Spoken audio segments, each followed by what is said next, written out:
Hello and welcome back. In this video, we'll be covering about lists.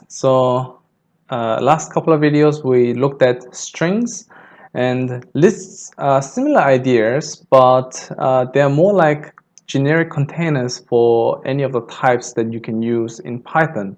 So you can think like strings are specific containers to store characters, whereas lists are generic containers that can store any other objects. All right, so that includes those pigeons.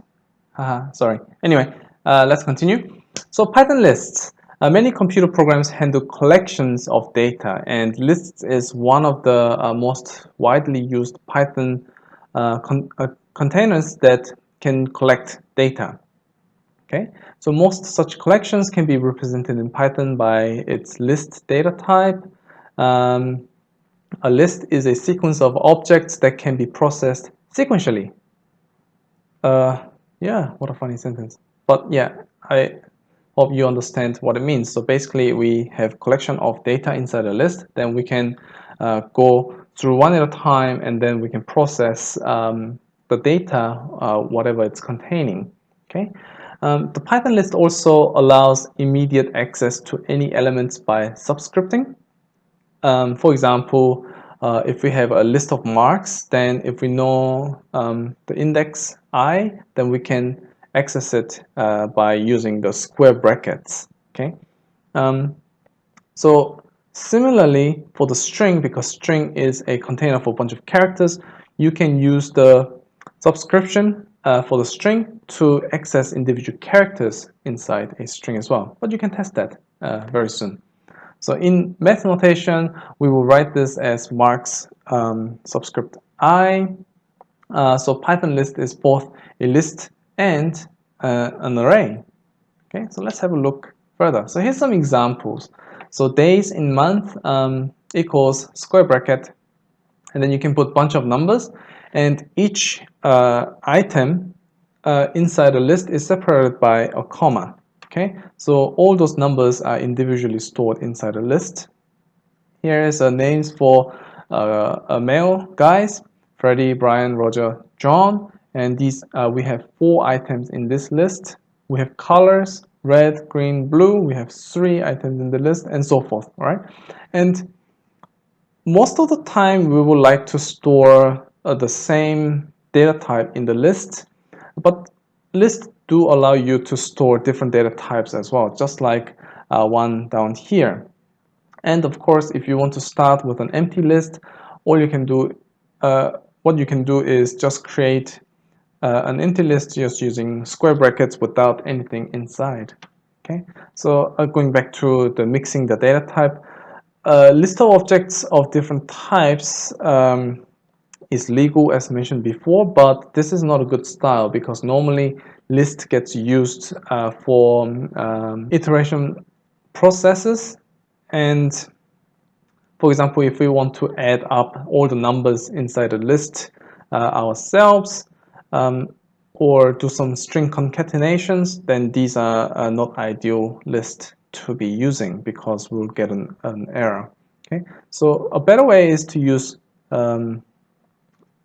like a representation such as records using tuples, which you will see in 2 videos later. Okay, so let's have a look at some indexings first. So let's create this days in month first, which is this. So if I can find my editor, here it is. Let's get rid of this.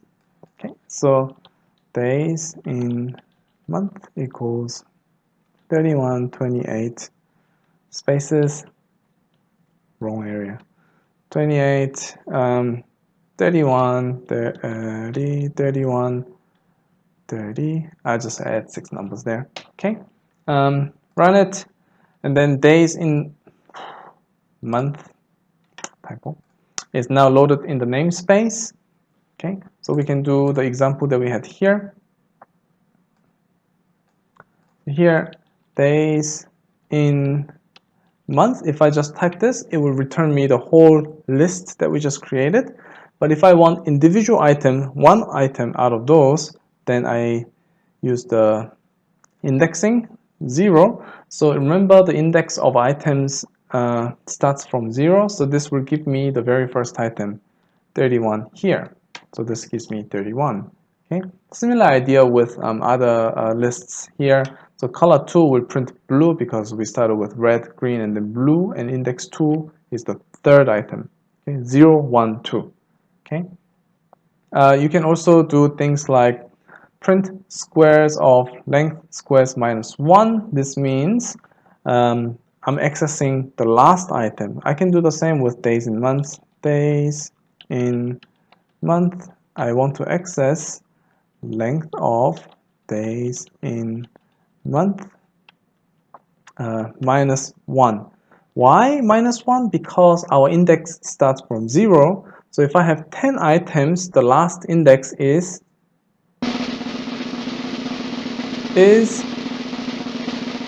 9. Absolutely, right? So we have to do that minus 1 in order to access the index of the last item. And this is handy because if you don't know how many items are in a list, you can always use the length of the list minus 1 to find the last item. In Python, however, it is quite flexible. So also, rather than writing the whole thing, you can just type minus 1. It does allow you to index backwards from 0. So that will also give me the last item backwards. So I can do minus 2 to go 2 back, minus 3, and so forth. Okay. However, it doesn't always loop around. So if I say minus 7, it's going to give me an error because what it does is it does look backwards up to the how many items there are. But if you want to go further than that, then that's what we call an index out of range error. This is the same for going up. So if we're trying to access item 7 where we don't have index 7 in our list here, then it's going to give me a list out of range error. So be wary that this going up and down is only one cycle. It doesn't always cycle back using the modulus. Okay. So here, minus 1 gets the last index, minus 2 goes the one further back, but you can keep going over the sides of the length. So how does it store list objects inside in the memory? So the same idea of variable, the name gets put into the dictionary, and in this dictionary the name and the address is pointing, but list, as explained before, is like a container. Therefore, the name that points to is not an object of values inside, but is a list object, which is a container. That was a horrible explanation. I'm sorry. Let's start again. So in the dictionary, we have the variable name, and now we have a reference, and this reference points to empty containers. Okay, when we create our list. So even though we have a bunch of items, what this list object is going to contain is pointers, right? Because we can't store objects inside another object in the memory space. Objects are just objects which gets put into a heap area.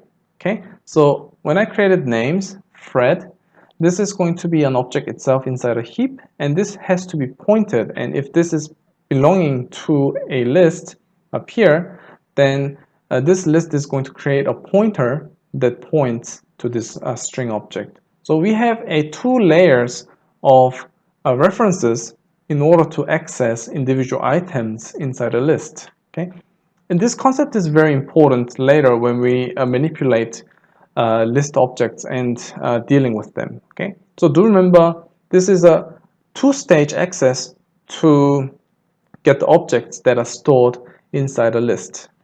Okay.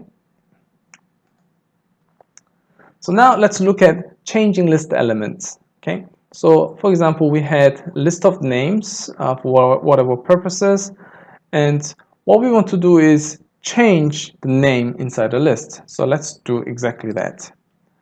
Names equals Fred, Mary,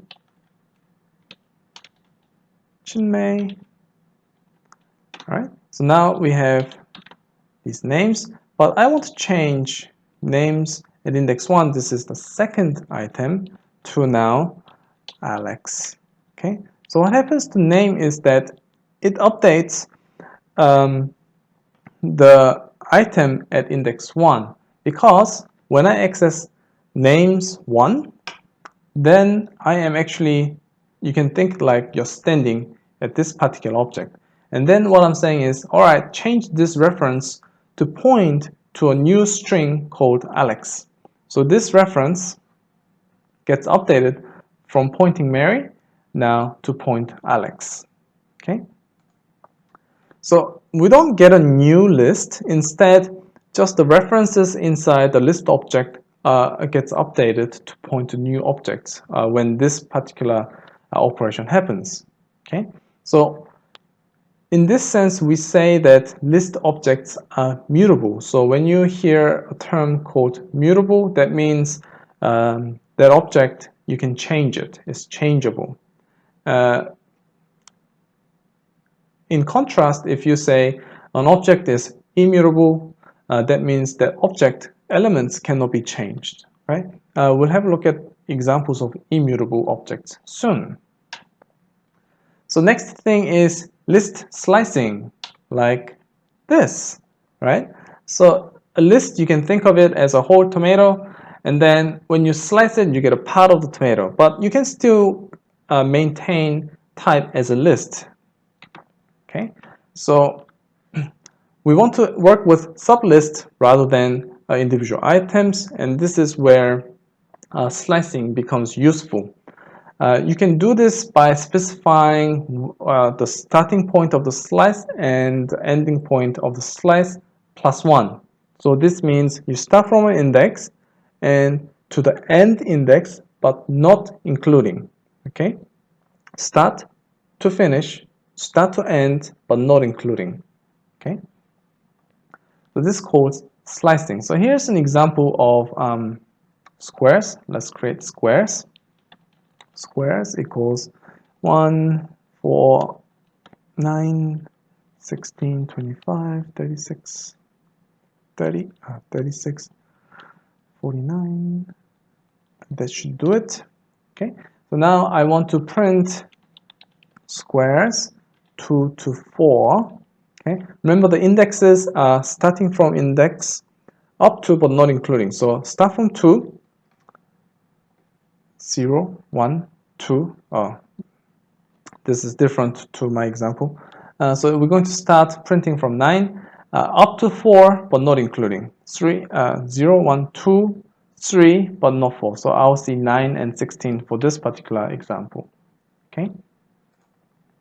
And if you know that you are slicing from the very beginning up to a certain point, then you can leave the first argument empty. Then it will automatically think that you are starting from the very beginning. And this is the same idea. If you are going to slice it from a midpoint to the end, then you just leave the second argument empty after the colon. Then it will copy all the items up to the very end from where you specified to begin with. So here again, if I leave this empty, it's going to get every item up to the index 4, but not including. So index 0, 1, 2, 3. So 4 items in here. Same idea, I can start with index 3, but leave it empty. Then it's going to get starting from index 3 and the remaining items. So index 3 is 16, and all the rest of the numbers are included in the list. Okay, so hopefully that's quite straightforward. So now we're going to assign to slices. What we mean is we're going to use a different variable names to be used with the sliced lists. Okay. So what we can do is we can have another list, and by doing the slicing, we can replace the elements in the list with a new list. Okay. So sometimes you want to just replace a group of numbers with another group of numbers, but not get rid of all the other numbers. And this is where it gets useful, although in practice it's not much used. So let's create my list. 1, 3, 5, 7, 9, 11. Okay, and then I have, if I do my list of 2 to 4 equals, here is another list, minus 3, oops, minus 3, minus 9, minus 11, and minus 13. So what this does is, all the numbers in my list index from 2 to 4, but not including, so that's 2 and 3. They are 5 and 7. In place of 5 and 7, I will be fitting in the new numbers inside the list. Okay, so if I do this and check what is the content of my list again, here you'll see that 5 and 7 has been deleted, so you don't see them anymore. It should have been after 3 and before 9. Instead, we have the new numbers from our another list replacing those numbers. So you can always use slicings to update or replace some of the values inside your existing list. Okay, so that way you can do inserts like this, but list does have an insert method. So here, have a look, help list dot insert. So if you are not familiar with using help, do look at the last couple of videos on strings where I covered using those help functions. So if you look at the list insert, it says insert index and object. So you have to specify the index where you want to insert the objects to, and then specify what object you want to insert. Okay, so do play with that as well. Where's my mouse?